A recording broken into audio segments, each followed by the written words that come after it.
যারা মারিয়েছে তাদের কথাই বললো সব খেলার সুদ করে ইউজ আছে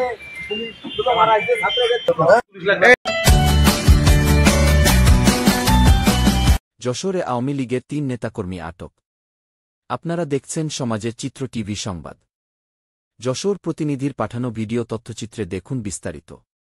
যশোর সদর উপজেলার বালিয়াডাঙ্গা এলাকায় ভোট কেন্দ্রে হামলা, বোমা নিক্ষেপসহ অপরাধমূলক কর্মকাণ্ড ঘটানো ও জেলা বিএনপি কার্যালয়ে হামলা, ভাঙচুর, লুটতরাজ, অগ্নিসংযোগ করার ঘটনায় পলাতক আওয়ামী লীগের ৩ নেতাকর্মীকে গ্রেফতার করেছে পুলিশ। বৃহস্পতিবার রাতে তাদেরকে দরাটানা, বালিয়াডাঙ্গা ও পুরাতন কসবা এলাকা থেকে গ্রেফতার করেন। আটক আওয়ামী লীগের নেতাকর্মীরা হচ্ছে যশোর সদর উপজেলার বালিয়াডাঙ্গা গ্রামের মৃত ইয়াকুব্বার মোল্লার ছেলে আকরাম হোসেন ওরফে আকরাম মেম্বার, শহরের পুরাতন কসবা কাজীপাড়ার মৃত আবু তালেব এর ছেলে জাহিদুর রহমান লাবু ও যশোর সদর উপজেলার রামকৃষ্ণপুর গ্রামের মৃত আব্দুল গফুর মোল্লার ছেলে মাজাহারুল ইসলাম। গ্রেফতারকৃতদের উক্ত দুটি মামলায় শুক্রবার দুপুরে আদালতে সোপর্দ করা হলে আদালতের বিজ্ঞ বিচারক তাদেরকে কারাগারে প্রেরণ করেন।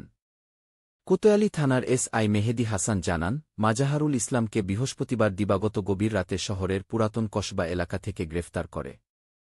তার বিরুদ্ধে গত ৪ আগস্ট যশোর জেলা বিএনপি কার্যালয়ে হামলা, ভাঙচুর, লুটতরাজ, অগ্নিসংযোগের অভিযোগ রয়েছে। কোতোয়ালি থানার এসআই বাইজিদ মোল্লা জানান, বৃহস্পতিবার ৩০ জানুয়ারি রাত 11:30টায় শহরের দরাটানা মোড় এলাকা থেকে জাহিদুর রহমান লাবু দিবাগত রাত 11:15টায় সদর উপজেলা বালিয়াডাঙ্গা বাজার থেকে আকরাম হোসেনকে গ্রেফতার করে। এদের বিরুদ্ধে বালিয়াডাঙ্গা বিগত ২০১৮ সালের ৩০ ডিসেম্বর বেলা 11টায় বালিয়াডাঙ্গা মডেল সরকারি প্রাথমিক বিদ্যালয়ে ভোট কেন্দ্রে হামলা, বোমা নিক্ষেপ ও ইট পাটকেল নিক্ষেপ করার অভিযোগে কোতোয়ালি থানায় মামলা রয়েছে। সমাজের চিত্র টিভি সংবাদের সাথে থাকার জন্য ধন্যবাদ। সবার আগে আপনার এলাকার সংবাদ পেতে আমাদের চ্যানেলটিকে সাবস্ক্রাইব, লাইক, ফলো দিয়ে সাথে থাকুন।